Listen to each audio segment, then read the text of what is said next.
Hey guys welcome to Vijay academy YouTube channel रे आज आम डिस्कसन करबा +3 सेकेंड ईयर थर्ड सेम पाई उद्दिष्ट मेजर पेपर 5 रो यूनिट 2 रो लॉन्ग क्वेश्चन स्वाधीनता पूर्व भारत में कार्यकारी होइथिबा भू संस्कार आईन रो रूपरेख वर्णन कर ए विषय रे डिस्कसन करबा आमे उत्तर रे हबो साधारण अर्थ रे भू बा भूमि संस्कार होछि क्षुद्र चाषी एवं कृषि श्रमिक मानक मध्य भू स्वताधिकार बंटन यार व्यापक अर्थ अनुसार कृषि उत्पादन वृद्धि करिबारे जो सब प्रतिबंधक देखा जाए सेगुड़िक निराकरण करिबारे जो संस्कारमूलक अपेक्षा मान ग्रहण करा जाए ताहाको भू संस्कार कुआ जाए। भारतर कार्यकारी होउथिबा पंचवार्षिक योजना रे कृषि उत्पादन वृद्धि निमंते अनेक पदक्षेप ग्रहण करा जायछि जहाद्वारा उत्पादन वृद्धि सह दुर्बल श्रेणी लोक मैंने शोषण मुक्त हो पारे एवं देशर सामाजिक न्याय प्रतिष्ठा हो पार। यह परिप्रेक्षी भू संस्कार व्यवस्था यथेष्ट गुरुत्व बहन करें। भू संस्कार व्यवस्था भू स्वत्व सहित जड़ित जो शर्त अनुसार जड़े व्यक्ति भूमि उपर निजर मालिकाना सब्यस्त करते भू स्वत्व कहुए। एतिर पक्ष संपृक्त होती जता राष्ट्रभूमिर मालिक एवं चाषी। राष्ट्र होचे सर्वोच्च भूमि मालिक जार मालिकाना सर्वसम्मत भाव ग्रहणीय अटे। भूमिर मालिकाना राष्ट्र व सरकार को भूमि प्राप्त होता यही श्रेणी लोक मैंने निजर चाष कार्य करती अथवा चाष भूमि को हस्तांतरण करते। शेष में चाषी श्रेणी व कृषक श्रेणी भूमि मालिक निर्दिष्ट किसी शर्त अनुसार भूमि को चाष करने नहीं था। अतएव भू स्वताधिकार कहले भूमिर मालिकाना स्वत्व परिचालन व्यवस्था को बुझाई था। एठार भू स्वत्व संपर्कित तीनोटी प्रश्न देखा जाउछि यथा क भूमिर मालिकाना का अधीन रही। ख सरकार को क्यों पक्ष राजस्व प्रदान करुअछि। ग भूमि किए चाष करुअछि। ये भू स्वत्व दुईटी मुख्य तात्पर्य परिलक्षित होता है यथा ख भू स्वत्व प्रथार परिवर्तन। ख चाष जमी आकार परिवर्तन। प्रथम द्वारा प्रकृत चाषी जमीर मालिकाना दि जाए एवं द्वितीय द्वारा क्षुद्र जतगुड़िकर चकबंदीकरण करा जाए चाषी को लाभजनक करा जाए। एणु भू संस्कार पदपेक्ष गुड़िक कृषि क्षेत्र में उत्पादिका शक्ति वृद्धि सह सामाजिक न्याय प्रतिष्ठा दिगरे सहायता करिथांती।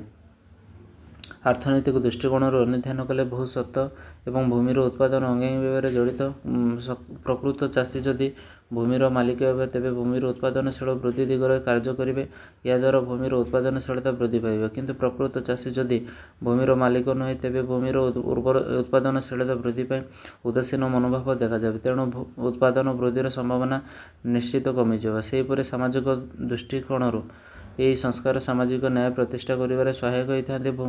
भूमिर समबंटन नहेले आर्थिक अर्थात भूमिर एक बलिष्ठ अंश केतक मुष्टिमेय व्यक्ति अधीन रहीगले सामाजिक न्याय प्रतिष्ठा हो पारिब नाही एवं ता सहित भूमिर मालिक प्रकृत चाषी मान शोषण कर सुजोग पाइपर। यही सब दृष्टिकोण भू संस्कार व्यवस्था भारत आर्थिक योजना एक मुख्य दिग रही।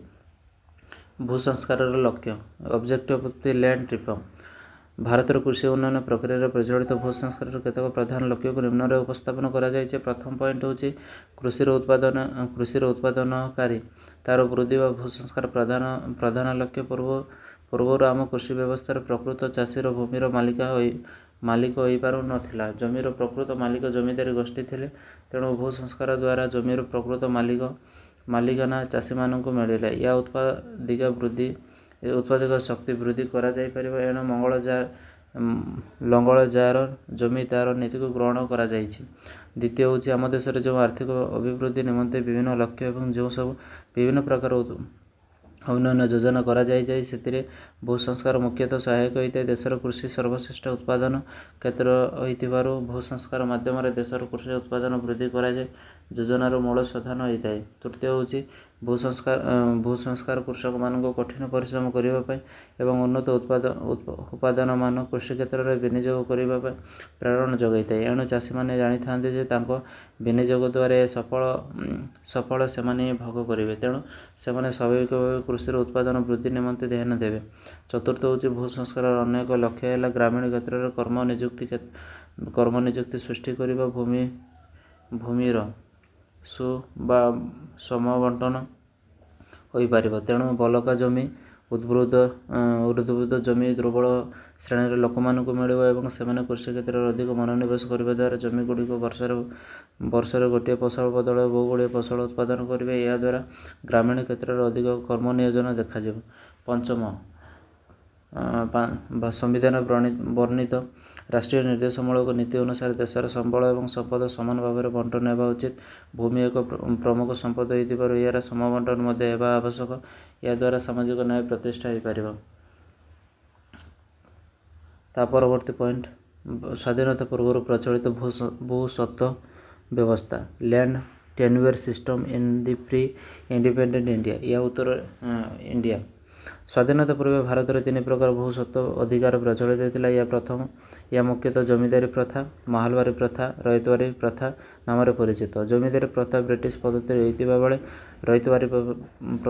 ରଇତବାରୀ ଏବଂ ମାହାଲବାରୀ ଦୁଇଟି ଫରାସୀ ପଦ୍ଧତି ଅନୁକରଣ କରାଯାଇଥାଏ। ଏହି ପ୍ରଥାଗୁଡ଼ିକ ସମ୍ୟକ ଭାବରେ ଉପସ୍ଥାପନ କରାଯାଇଛି। ପ୍ରଥମ ହେଉଛି କ'ଣ ନା ଜମିଦାରୀ ପ୍ରଥା।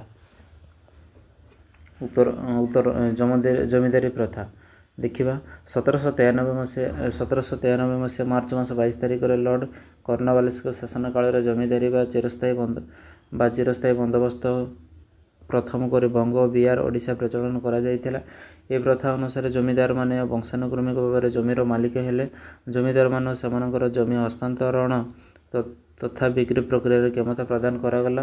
ଇଷ୍ଟ ଇଣ୍ଡିଆ କମ୍ପାନୀର ଭୂ ରାଜସ୍ୱ ଚିରଦିନ ନିର୍ଦ୍ଧାରିତ ହେଲା। ଜମିର ଆମଦାନୀ କମ୍ ଏବଂ ବେଶୀ ହେଲେ ମଧ୍ୟ ଭୂ ରାଜସ୍ୱର ପରିମାଣ ସେହିପରି ଅପରିବର୍ତ୍ତିତ ରହିଲା। ପ୍ରଥମ କରି ଜମିର ପଟ୍ଟାରେ ଜମି ଆୟତନ ଭୂ ରାଜସ୍ୱର ପରିମାଣ ଉଲ୍ଲେଖ କରି କୃଷକମାନଙ୍କୁ ଦିଆଗଲା। ଜମିଦାରମାନେ ମଧ୍ୟ କୃଷକମାନଙ୍କ ସହିତ 14 ଦିନ ପାଇଁ ଭୂ ରାଜସ୍ୱର ପରିମାଣ ନିର୍ଦ୍ଧାରଣ କଲେ। ଏହା ମଧ୍ୟ ସ୍ଥିର କରାଗଲା ଯେ ସେମାନେ ନିର୍ଦ୍ଧାରିତ ରାଜସ୍ୱ ଦେଉଥିବା ପର୍ଯ୍ୟାପ୍ତ କମ୍ପାନୀ ଏବଂ ଜମିଦାରମାନଙ୍କୁ ସେମାନଙ୍କର ଦାୟିତ୍ୱର ଅନ୍ତର ହୋଇପାରିବେ ନାହିଁ। ଜମିଦାରମାନେ ଏକ ନିର୍ଦ୍ଦିଷ୍ଟ ଦିନର ସୂର୍ଯ୍ୟାସ୍ତ ସୁଦ୍ଧା ସେମାନଙ୍କ ଭୂ ରାଜସ୍ୱର କମ୍ପାନୀ ସରକାରଙ୍କ ଖଜଣାଖାନାରେ ଦାଖଲ କରିବାକୁ ବାଧ୍ୟ ଥିଲେ। ଏଥିରୁ ବ୍ୟତିକ୍ରମ ହେଲେ ସୂର୍ଯ୍ୟାସ୍ତ ଆଇନ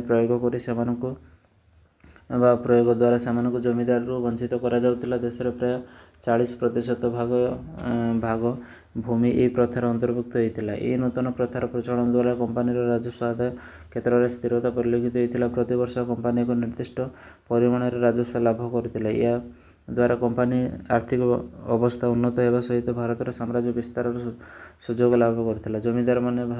ଜମିଦାରମାନଙ୍କ ହାତରେ ଭୂ ରାଜସ୍ୱ ଆଦାୟର ଦାୟିତ୍ୱ ନେଇ କମ୍ପାନୀର କର୍ମକର୍ତ୍ତାମାନେ ସାମ୍ରାଜ୍ୟ ବିସ୍ତାର ଉପରେ ଦୃଷ୍ଟି ଦେଇଥିଲେ।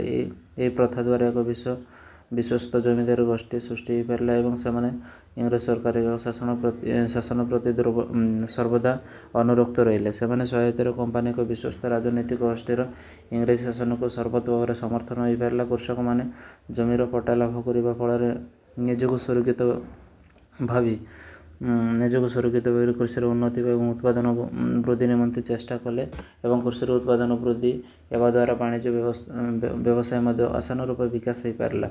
ଜମିଦାରୀ ପ୍ରଥା ପ୍ରଚଳନ ଦ୍ୱାରା ଚାଷ କ୍ଷେତ୍ରରେ ଦୁଇଟି ଶ୍ରେଣୀ ସୃଷ୍ଟି ହେଲା, ଯଥା ଜମିର ମାଲିକ ଏବଂ ପ୍ରକୃତ ଚାଷୀ।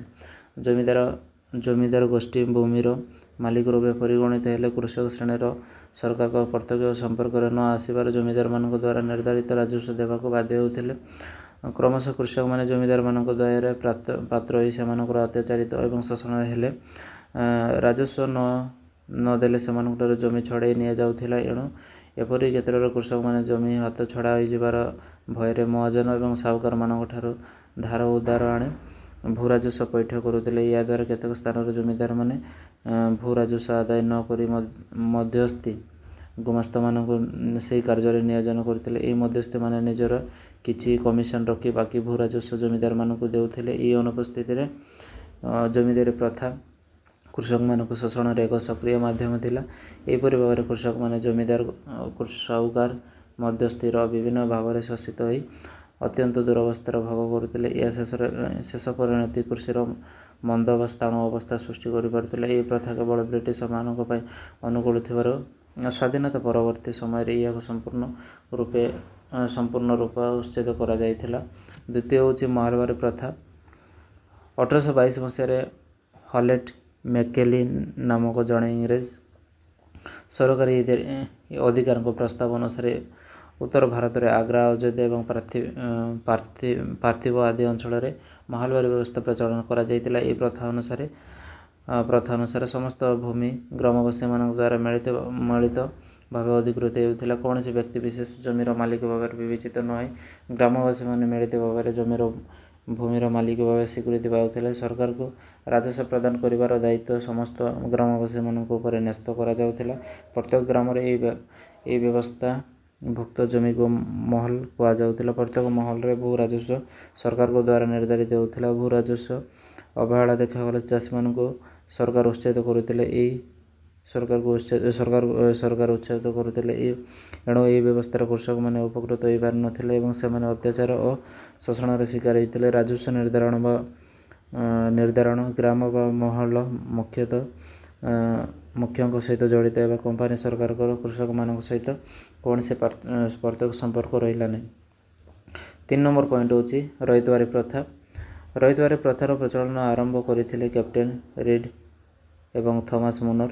ସର୍ବପ୍ରଥମେ ଏହାକୁ 1792 ମସିହାରେ ବାରାମହଲ ଜିଲ୍ଲାରେ ପ୍ରଚଳନ କରାଯାଇଥିଲା ଏବଂ 1820 ମସିହାରେ ଏହାକୁ ମାଡ୍ରାସ, ବେରାର, ବମ୍ବେ, ପୁନି ପଞ୍ଜାବ ଏବଂ ଆସାମ ଅଞ୍ଚଳରେ ଲାଗୁ କରାଯାଇଥିଲା। ଏହି ପ୍ରଥା ଅନୁସାରେ ସରକାର ରୟତ ଓ କୃଷକମାନଙ୍କ ସହିତ ପ୍ରତ୍ୟକ୍ଷ ଭାବରେ ବନ୍ଦୋବସ୍ତ କରି ପ୍ରତ୍ୟେକ କୃଷକଙ୍କ ନିମନ୍ତେ ରାଜସ୍ୱର ପରିମାଣ ନିର୍ଦ୍ଧାରଣ କରିଥିଲା। ରୟତମାନଙ୍କର ଜମି ଉପରେ ସମ୍ପୂର୍ଣ୍ଣ ଅଧିକାର ରହିଲା। ସେମାନେ ଜମିକୁ ହସ୍ତାନ୍ତର, ବିକ୍ରି କରିବାର ତଥା ପ୍ରତିବନ୍ଧକ ରଖିବାର ଅଧିକାର ପାଇଲେ। ନିର୍ଦ୍ଧାରିତ ଭୂ ରାଜସ୍ୱ ଦେଉଥିବା ପର୍ଯ୍ୟନ୍ତ ରଇତମାନଙ୍କର ଜମି ଉପରେ ଅଧିକାର ରହୁଥିଲା। ମାଟିର ଉର୍ବରତା ଏବଂ ଶସ୍ୟକୁ ଆଧାର କରି ଭୂ ରାଜସ୍ୱର ପରିମାଣ ସ୍ଥିର କରାଯାଉଥିଲା। ଏଥି ନିମନ୍ତେ ଜମି ପରିମାପ କରାଯାଇ ବନ୍ଦୋବସ୍ତ ସମୟ ପାଇଁ 30 ପୂର୍ବରୁ ଅଧିକ ହେବ ନାହିଁ ବୋଲି ସ୍ଥିର କରାଯାଉଥିଲା। ଏହି ପ୍ରଥା ଅନୁସାରେ କମ୍ପାନୀ ଏବଂ କୃଷକମାନଙ୍କ ସହିତ ପ୍ରତ୍ୟକ୍ଷ ସମ୍ପର୍କ ସ୍ଥାପିତ ହେଉଥିଲା। କୃଷକ ବା ରୟତ ଜମିର ମାଲିକାନା ପାଇବାରେ ସେମାନେ ଜମି ସହିତ କୃଷିର ବିକାଶ ପାଇଁ ବିଶେଷ ଚେଷ୍ଟିତ ହୋଇଥିଲେ, କିନ୍ତୁ ପରବର୍ତ୍ତୀ ସମୟରେ ଜମିଦାରମାନଙ୍କ ପରି କମ୍ପାନୀ ମଧ୍ୟ କୃଷକମାନଙ୍କୁ ଅଧିକରୁ ଅଧିକ ଭୂ ରାଜସ୍ୱ ଆଦାୟ କରିବାକୁ ଲାଗିଲେ। ପ୍ରଥମ ଅବସ୍ଥାରେ ଭୂ ରାଜସ୍ୱ ଅଧିକ ନିର୍ଦ୍ଧାରିତ ହୋଇଥିଲେ ମଧ୍ୟ ପରବର୍ତ୍ତୀ ସମୟରେ କମ୍ପାନୀ ଅନୁସାରେ ଏହାକୁ ବୃଦ୍ଧି କରିଥିଲା, ଯାହାକି ରୟତଙ୍କ ପାଇଁ ପ୍ରତିକୂଳ ଥିଲା। ଭୂ ରାଜସ୍ୱ କ୍ରମାଗତ ବୃଦ୍ଧି ଯୋଗୁଁ ରୟତମାନଙ୍କର ଜମି ତଥା କୃଷିର ବିକାଶ ପ୍ରତି ଦୃଷ୍ଟି ଦେଲେ ନାହିଁ, କାରଣ ଫସଲ ଅମଳ କଲେ ମଧ୍ୟ ତା ଉପରେ କମ୍ପାନୀ ନିଜର ଅଧିକାର ସାବ୍ୟସ୍ତ କରୁଥିଲା। ଉପରୋକ୍ତ ଭୂସ୍ୱତ୍ତ୍ୱ ବ୍ୟବସ୍ଥାଗୁଡ଼ିକ ସମୀକ୍ଷା କଲେ ଜଣାଯାଏ ଯେ ଇଂରେଜମାନେ ପର୍ଯ୍ୟାୟକ୍ରମେ ଭାରତରେ ପରୀକ୍ଷାମୂଳକ ଭାବେ ବିଭିନ୍ନ ପ୍ରକାର ବ୍ୟବସ୍ଥା ପ୍ରଚଳନ କରିଥିଲେ। ରାଜସ୍ୱ ନିର୍ଦ୍ଧାରଣ ଏବଂ ରାଜସ୍ୱ ଆଦାୟ ପାଇଁ ବିଭିନ୍ନ ପ୍ରକାର ପ୍ରଥା ଓ ନୀତି ନିୟମ ପ୍ରଚଳନ ହୋଇଥିଲେ ମଧ୍ୟ କୃଷକ ସମାଜରେ ଏହିସବୁ ବନ୍ଦୋବସ୍ତ ଦ୍ୱାରା ବିଶେଷ ଲାଭବାନ ହୋଇପାରିନଥିଲା। ଅନ୍ୟପକ୍ଷରେ ଅତ୍ୟାଚାର ଶୋଷଣର ଶିକାର ହୋଇ ସେମାନଙ୍କୁ ଆର୍ଥିକ ଅନଦଣ୍ଡ କ୍ରମଶଃ ସଚେତନ ହୋଇପଡ଼ିଲା। ସାମଗ୍ରିକ ଭାବେ ଦେଖିବାକୁ ଗଲେ ଔପନିବେଶିକ ଶାସନ କାଳର ଭୂ ରାଜସ୍ୱ ନୀତି କମ୍ପାନୀ ସରକାରଙ୍କ ଲାଭଦାୟକ ହୋଇଥିବା ବେଳେ ଭାରତୀୟ ପାଇଁ ଅତ୍ୟନ୍ତ ନିରାଶାଜନକ ଥିଲା। ଏ ଥିଲା 3 ନମ୍ବର କ୍ୱେଶ୍ଚିନ୍। ପରବର୍ତ୍ତୀ ସମୟରେ ଆମେ 4 ନମ୍ବର କ୍ୱେଶ୍ଚିନ୍ ଡିସ୍କସନ୍ କରିବା। ରହିଲି, ଧନ୍ୟବାଦ।